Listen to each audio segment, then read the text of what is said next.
Here's a list of every single fade skin in CS2. Before this video starts, I'm doing nothing to a knife, where I'm trading nothing basically to a knife. So go on my trade link below and trade like almost any of my items, just trying to slowly work my way up. Because if I did one item, it would take too long because of trade ban. But yeah, link down below and trade with me. So I'm not going to go over every knife because almost every knife has a fade skin.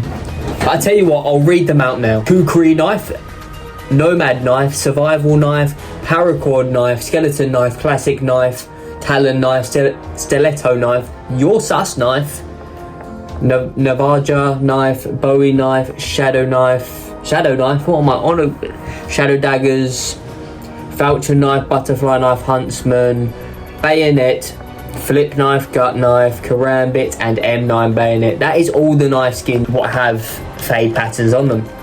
And this is me just showing off a 100% fade karambit. They want like 7 grand for this, in my opinion, off their nuts. If you're paying 7 grand overpay for this, you're nuts.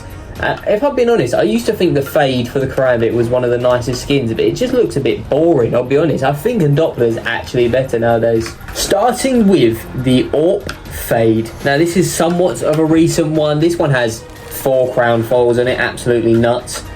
But this will run you roughly £1,000 to £1,400 if you want to get this AWP. In my opinion, overpriced as hell. So many better AWPs. Medusa, so many. But I don't actually really like the new AWP model that much either. So next, for the most recent skin in the fade category, I do believe, is the M4A1S fade in a recent souvenir package.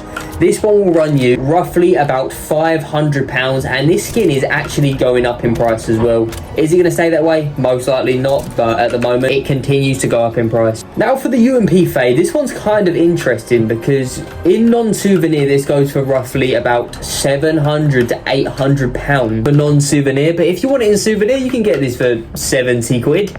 Makes absolutely no sense. I'm guessing for a trade maybe? I'm not entirely sure. MP fade, kind of nice to be fair. For the MP7 fade, it's the opposite. In souvenir, this is going to run you roughly £20 to £30 for this weapon right here. But in non-souvenir, you can pick this up for roughly £4 to £5 in factory new condition. So not too bad, pretty cheap, and a very nice and affordable skin. For £1,000, you can get a Glock fade. This is a legendary Glock. This has been known for a very long time, the Glock fade has, and yeah, roughly £1,000. You could pick this weapon up for so much cheaper back in the day, but to be fair, it's held its value kind of well and hasn't gone up massively compared to what a lot of other skins has. For the Mac 10 fade, this is going to run you roughly £40 to £50, so somewhat affordable, I suppose. I'm not entirely sure how I feel about this. I feel like the colours, like especially that back panel right there, is just a bit too pink and bright. I feel like it would be better if it was faded like the rest of the skin. That is it for the fade skins in CS2. Let me know if I missed any in the comments. Make sure you go down to my trade link and trade with me. I'm trying to go from nothing to a knife. So trade any items with me, and yeah, that'll be blessed. Like, comment, and subscribe, and have a blessed day.